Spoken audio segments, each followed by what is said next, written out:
Hello, hello. This is On Imagination with the Healing Garden. All right. Lightworkers. That was my phone telling me that I'm now live on Facebook. All right.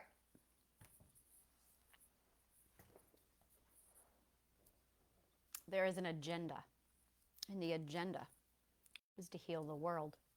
I think that's what we all can pretty much agree on, is that as the way things are right now, it sucks. There is a massive problem with the society. There's a whole lot of arguing over what exactly is wrong with the city, wrong with the society, and no one can really agree what the problem is. And part of the reason for that is because everyone's doing a whole bunch of, I don't care who you blame so long as I am not responsible. And that's the problem. They are more interested in not being responsible than actually fixing the problem. And that's where I step in. So one of my favorite lines from Into the Woods is, "No, what matters is the blame. Somebody to blame. Well, if that's the aim, give me the blame, give me the blame. Just give me the boy." So the goal is to stop playing the blame game. The blame game is actually narcissism at work. We are all narcissists. Say it with me. We are all narcissists. Now, there is currently a prejudice on gender. And there is a prejudice on abusers. And before you say, well, they deserve it, stop and think. So I am going to talk for a minute on abusers because this is where forgiveness really needs to come in handy. The cure to ending abuse is forgiveness. But you don't just understand forgiveness. You don't just get forgiveness. And you don't just throw around the word as if you know what it means, because no one knows what the word actually means. Go ahead and take the next 5 minutes and just try to determine what the word forgiveness means. Put it down in the comments below. Now, I have 2 minutes and 55 seconds. I will come back to this when the timer is around, I'm going to fast forward 5 minutes from now. So around 7 minutes, I'm going to come back to this question, which will give you time to think about what forgiveness means. Now, there is another prejudice, and that is the prejudice on man versus God. And this is the problem. The other problem that we have is the God complex and the man complex. So we are going to go over that shortly. Now, the other prejudice is knowledge and education. And this is your problem. This is my problem. This is the problem of everyone from 6th perspective and higher. When you become awakened, you immediately become aware. And because you have leftovers of the patriarchy, the hierarchy, and the system embedded inside of you, just because you're awakened does not mean you are suddenly flawless. It does not mean that you are superior, and it certainly does not mean that you are better than everybody else. Now, every awakened person will say, well, of course, I know this. Absolutely agreed. But then why are you using the word awakened? You see, the problem with the word awakened is it implies that others are unawakened. And there's the prejudice. There's the problem. And now you have superiority. You can't get away from this if you are using the word awakened. Because you are a light worker, you know that words have power. Words, in fact, have a negative charge and a positive charge, and the energy pool in the karma pool literally collects all of that energy, negative or positive. So if you are using a word that differentiates exclusion, you are in fact excluding, and now you are talking to a very specific audience, which means, boom, girls aren't allowed, or boom, boys aren't allowed. Now you have prejudice, which is the problem. So we are not going to use the word awakened anymore because we don't want the prejudice. What I want is people who are second perspective to walk into here and go, look, I know I'm religious, but something is up. Something is really going on, and I'm not quite sure what it is, but I would like to learn. Well, you can't because you aren't awakened. No, we're not going to do that. In order to pull this off, we have to abandon all prejudice, including the ones that we don't want to talk about, including the ones that we avoid. Now, it's at 6 minutes and 38 seconds. Have you thought about forgiveness? Because I'm about to go back to that. In fact, I'm going back to that. When you have a transaction, it's a beautiful thing.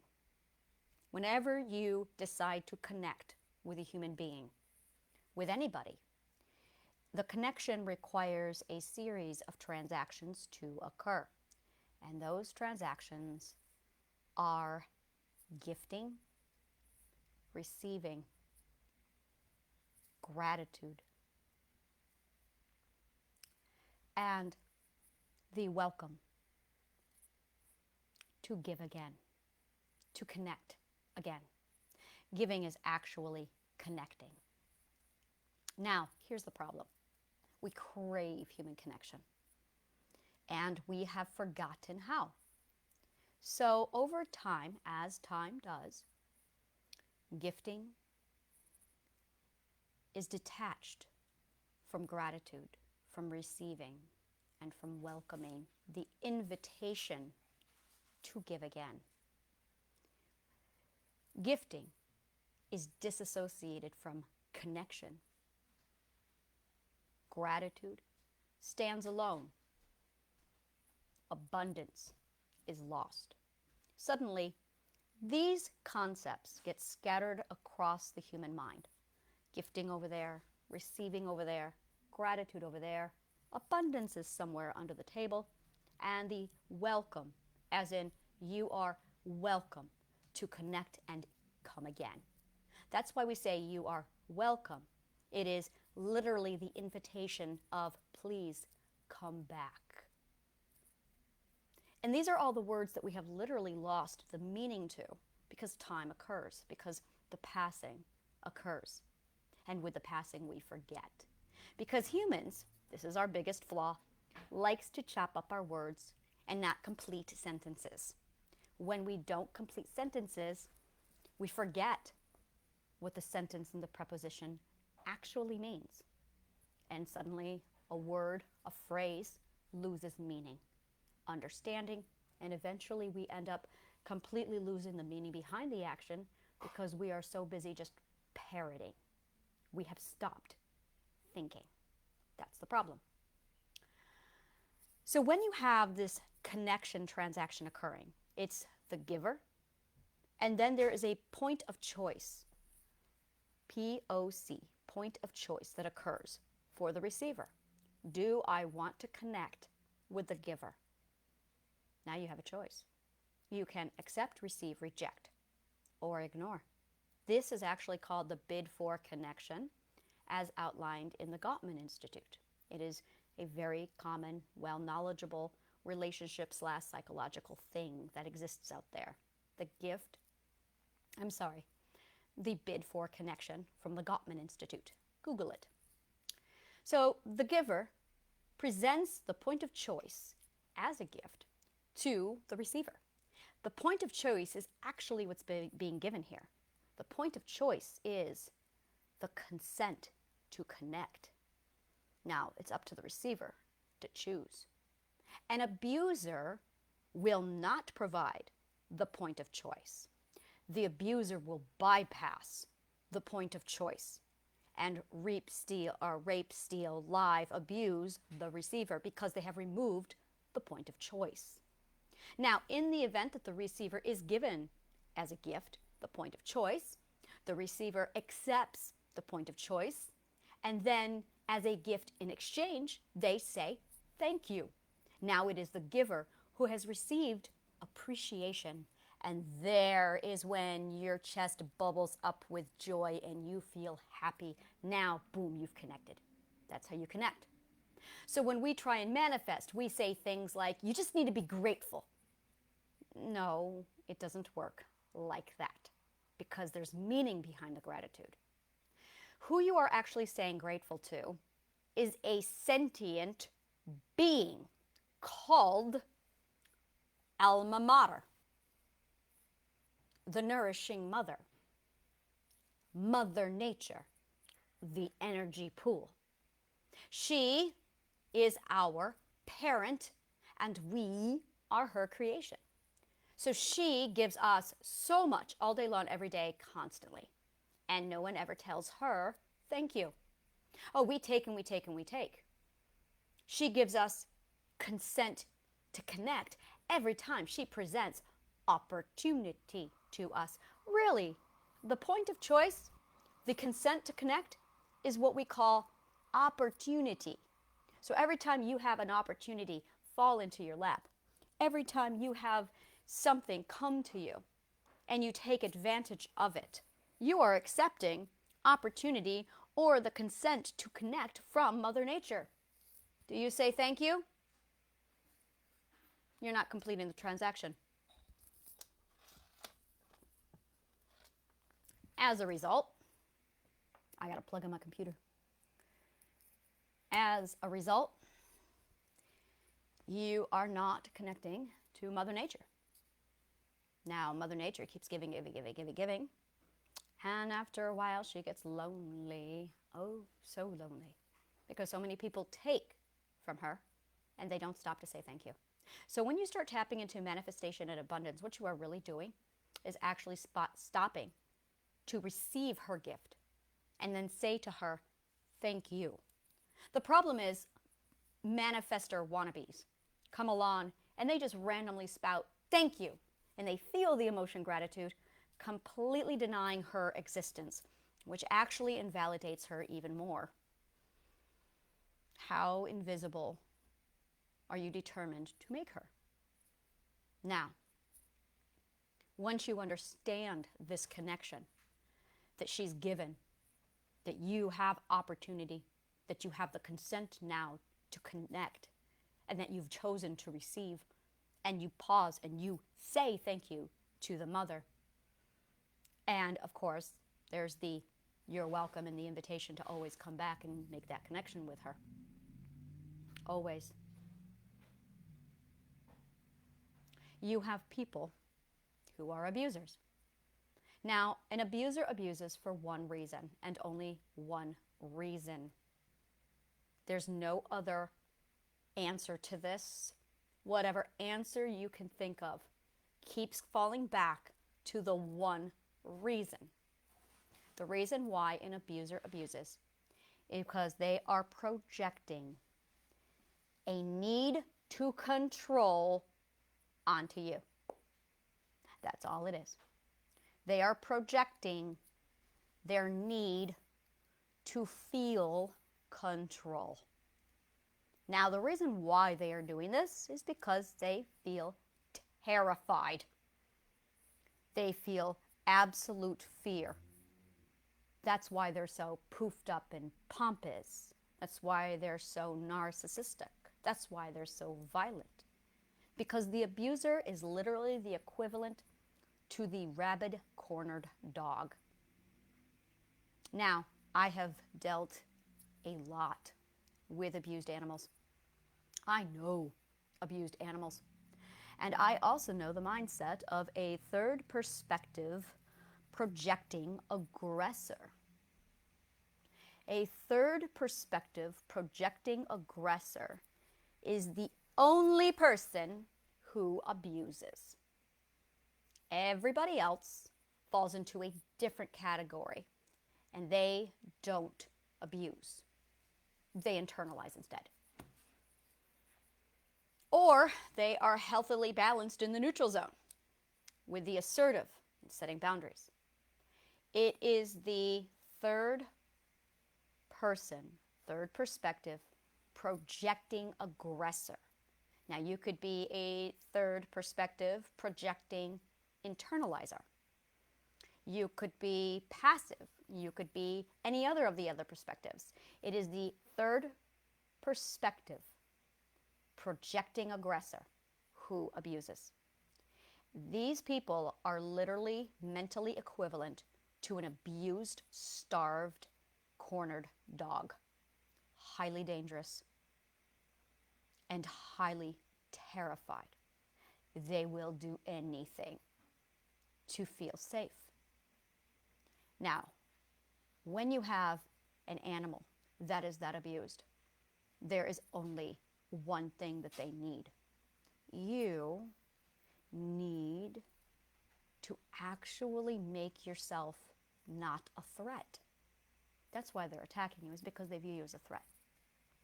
So you have to appear to them as not a threat. Now, this is not for everybody. I'm going to tell you right now, get the fuck away. Just get the fuck away. Do so without posing a threat. So when you attack an abuser, you are actually proving their point, that they should be afraid of you, that they should attack you, that you are a threat. If you post something online, one moment, are you okay, Dan? Yeah, I'm fine. It's just a lot of stuff I'm moving. All right, just needed to make sure you're safe. No, you're okay. If you project onto somebody later in a post where you are talking about what it is you need or somebody abusing you and you slander abusers, you are actually fueling hate crime. You are encouraging hatred towards the people who need comfort and reassurance more than anybody. This is really backwards from what everybody else is doing, and I am well aware of that, and I don't care. Now, this is called forward giving. Forward giving is when you give, well, it's basically pay it forward, except you are doing that to somebody who has harmed you. Now, here's where it really matters. In a healthy, positive, consensual, giving exchange, what you are actually giving is vulnerability, because you are at a disadvantage, because you are taking some of your resources and giving them away as a gift. That leaves you vulnerable. So you are actually presenting yourself almost with your body position lower as you approach somebody. It's exactly like an animal that you don't know, a stranger. You have a dog up here, you have a dog, a cat, an animal, and you approach them. You don't want to approach them like this. It scares the dog, and that's usually when they, but if you get down, and anyone who's ever been around dogs knows this, if you get down below the dog and you walk toward them or crawl toward them slower so that they are looking down at you, they don't feel threatened. And if you take your time, you wait, and the dog comes to you, that is how you appropriately approach a strange dog. Now imagine that that dog is already feeling threatened and frightened and terrified. This actually came out in the movie The Truth About Cats and Dogs. She's an animal expert, and the dog felt threatened. He was a photographer, and they were putting shoes on the dog, and the dog became hostile. So they called her up, and she walked him through it. Look, you need to get down under the dog. So here's this grown man on the ground trying to look up at the dog. The reason why is because of this psychology. It's because the dog no longer perceived him as a threat. And that is why abusers abuse. But we have this perspective like, oh, they just mean it. They're just malicious. They're just... Now, there is something else going on here, a flip side of this. There are some people who truly enjoy being evil. This does not apply to them, which is why I said originally, just get the fuck away. Just do not interact with people who feel threatened. Now, that being said, if you are in a position where somebody is threatening you, the best thing to disarm them is to literally take the threat away. This does not mean be passive.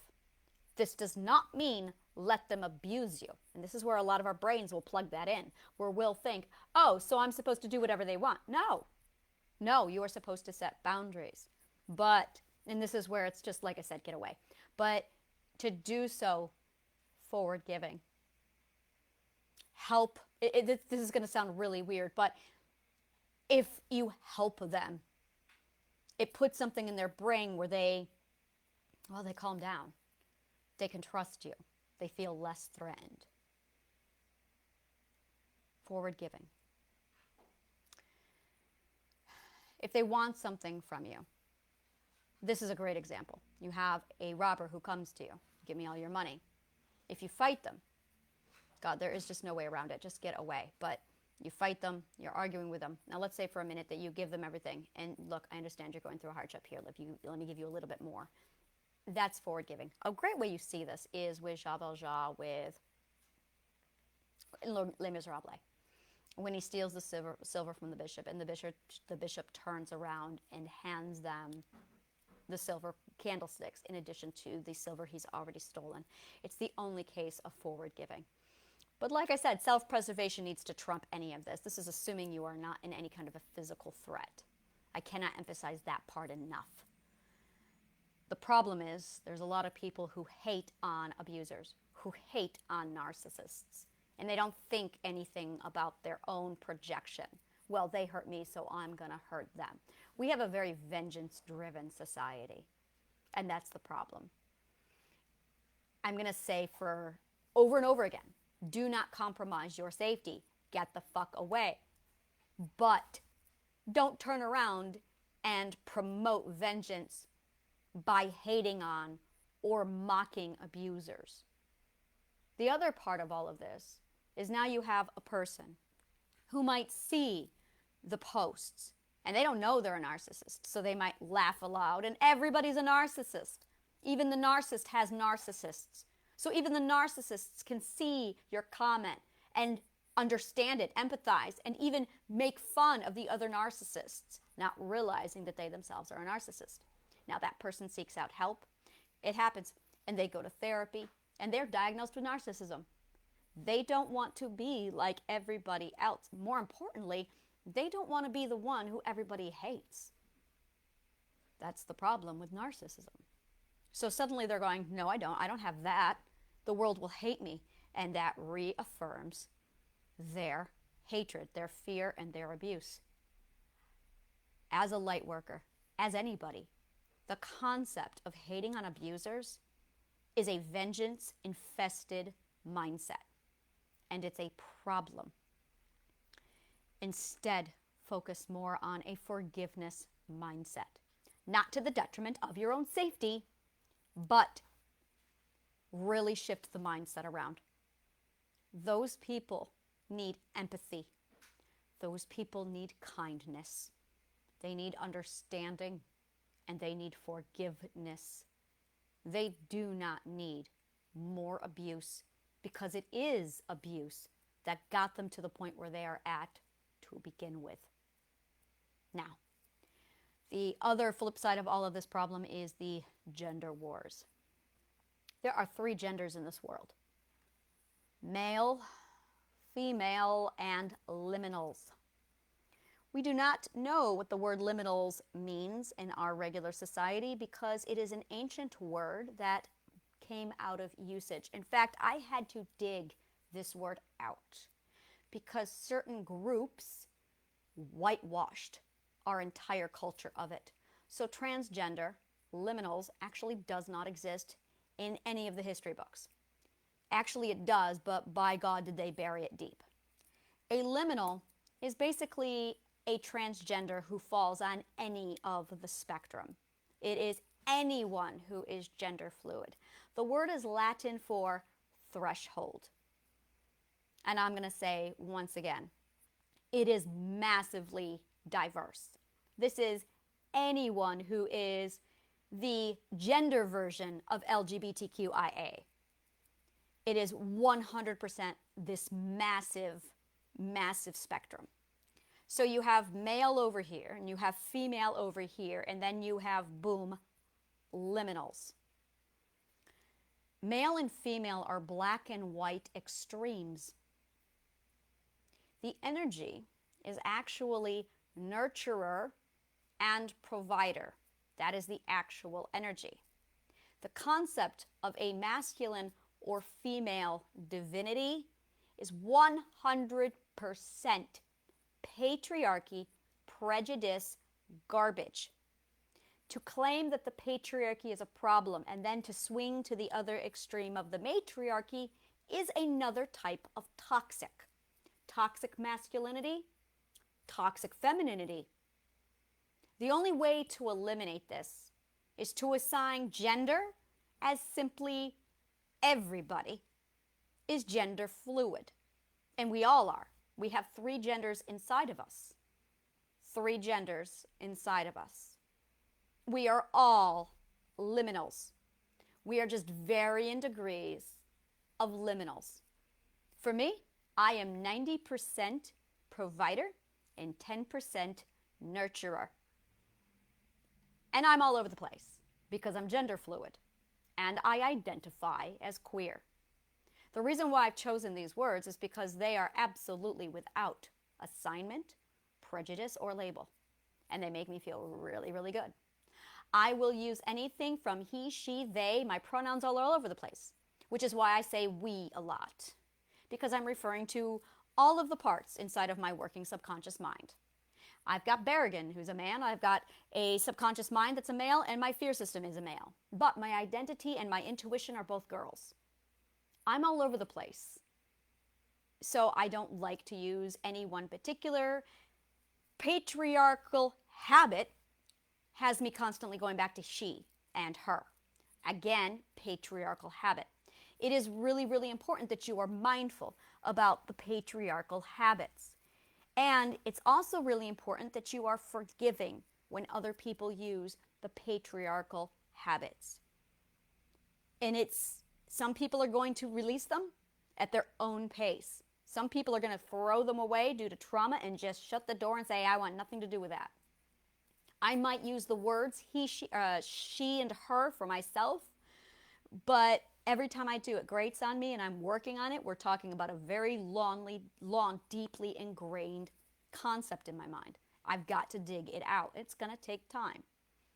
So there must be self-forgiveness, forgiveness of the peer, and forgiveness of the abuser. But in order to do this, you require to understand what forward giving actually is. Pay it forward has a flip side to it that almost no one talks about it. You can pay it forward with goodness, and you can pay it forward with badness, with evil, and with abuse. Most people pay it forward with abuse. That is what we are doing every time we sit down and we hate on abusers. We're paying it forward with abuse. Stop doing that. In order to do that, you have to tap into forgiveness. The movie, the Barbie movie, I watched it, and it was a reminder why I removed myself from the system. It was a full abomination. It was disgusting. I don't know yet if the movie was promoting the gender wars. I feel like it was. For me, it was very much a girls are better than boys. Well, no, I don't want to. Shut the door to Wonderland. Or the movie was a wake-up call to show as many people as possible how disgusting gender prejudice is and how prevalent it is in our culture. Now, I've already known this, so for me, the movie was just that's why I left. But there are other people who really need that wake-up call. So I'll be the first to say that bigger than racism is the gender prejudice. It's disgusting. I don't tolerate hearing the female divinity. I call the universe a she because in my perspective, she's a she. That does not mean she's a she for everybody. There's going to be some ones who come along and say, for me, she's a millennial, or the universe is a liminal. And I'm going to say, cool. Oh, that would be really awesome, actually. Mine is definitely not a liminal. Mine is a she. There's going to be others who say, mine is a dude. And I'm going to be like, good for you. We all have different ones, possibly. I don't know. We need to figure out who our one is. We need to claim authorship of our own one because we are the parents of you and others. Not you, but you to come. This is where you get really, my world is vast.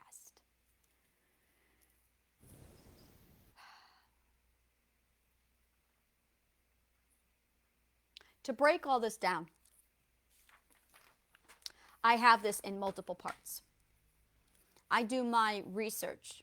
My philosophical research is all conducted under my podcast, Shifting Perspectives. All of it. It is where I tear apart all of my theories every day, about 5 podcasts a day. This is what I do. I love doing it. It's my happy place.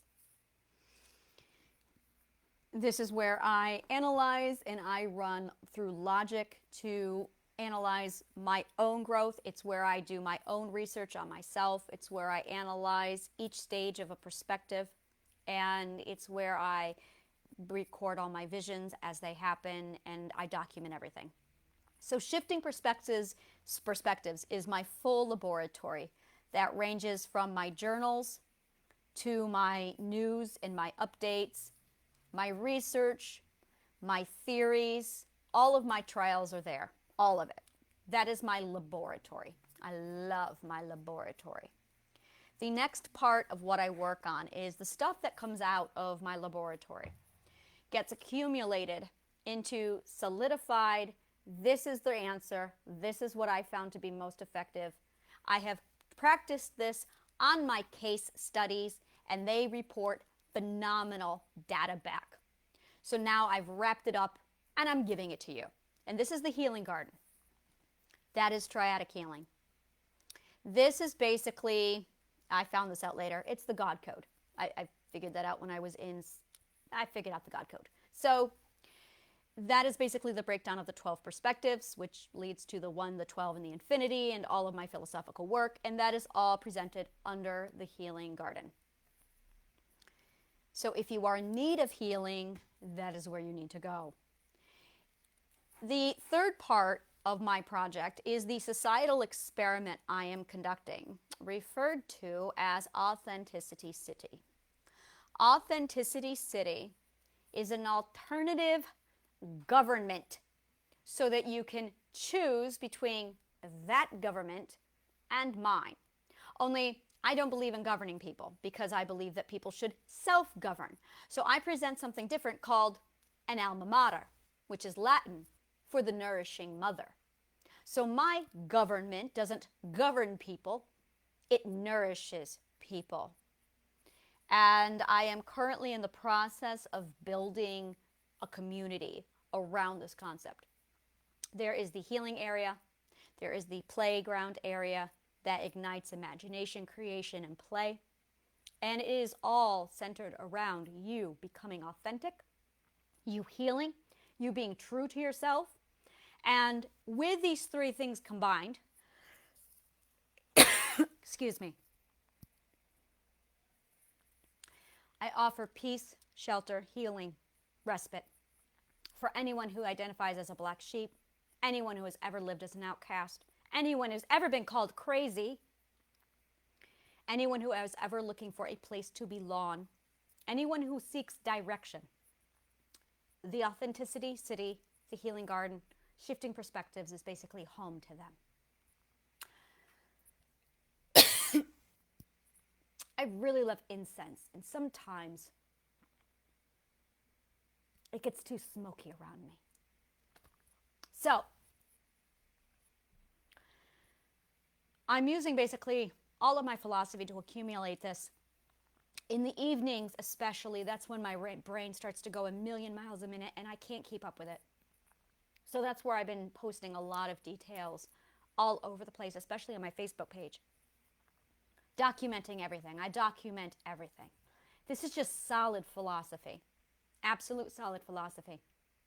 So I have everything available on my website. Right now, what I'm doing is blogging more than anything. I mean, I'm of course doing podcasting, but I'm now toggling between my blog and my podcast. And I'm going to read you off a list of some of my work so you get an idea, a full scope of what it is I do.